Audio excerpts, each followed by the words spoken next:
हमने बंजारा समाज का इतिहास देखा है। बंजारा समाज को मुख्यतः 4 वर्गों में विभाजित किया जाता है।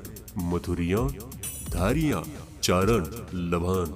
इन सब वर्गों में से चारण शब्द का शाब्दिक अर्थ होता है भटकना, या कहें कि इधर उधर घूमने से होता है।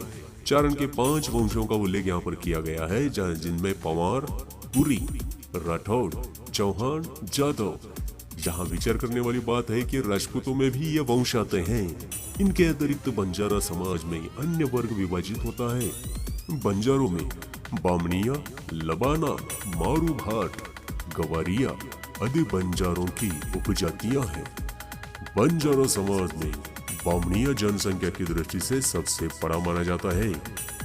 अतः संक्षिप्त में रूप में देखा जाए तो बंजारा समाज का योगदान अनेक तरह से यहाँ पर दिया गया है, जैसे कि दुर्गम क्षेत्र में व्यापार को संभव बनाना, कुओं, तालाबों, सराय के निर्माण में, समाज के उत्पीड़न के खिलाफ मुगलों से लड़ते लड़ते शहीद होना, कला और संस्कृति को एक साथ एक स्थान से दूसरे स्थान पर ले जाने में, कला और संस्कृति के संरक्षण में, भारत को व्यापारिक गतिविधियों के द्वारा एक सूत्र में बांधने का प्रयास।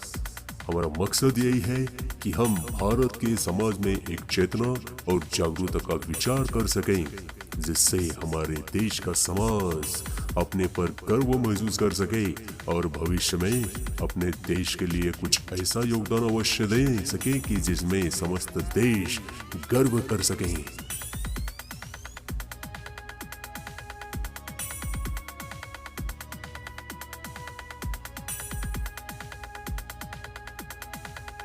बंजारा समाज की उत्पत्तियों के विषय में अनेक मत प्रचलित हैं।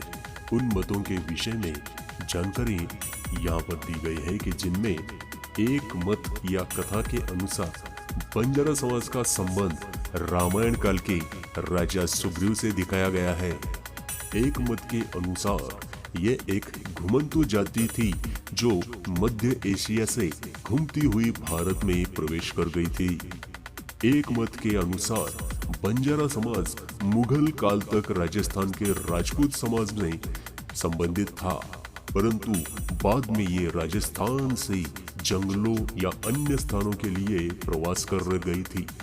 ये मत भी अत्यधिक प्रचलित है।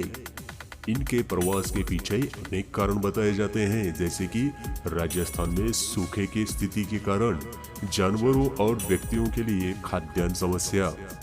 कुछ स्रोतों के अनुसार बंजारा समाज की अधिकतर कला, संस्कृति, परंपराएं मौखिक थी, जिससे प्राचीन काल में बंजारा समाज के इतिहास की कोई ज्यादा जानकारी प्राप्त नहीं हो पाती है।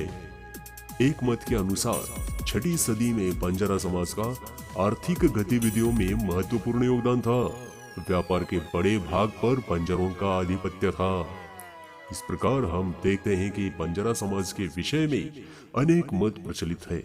बंजारा समाज के विषय में इस प्रकार के अनेक मत और कथाएं प्रचलित है।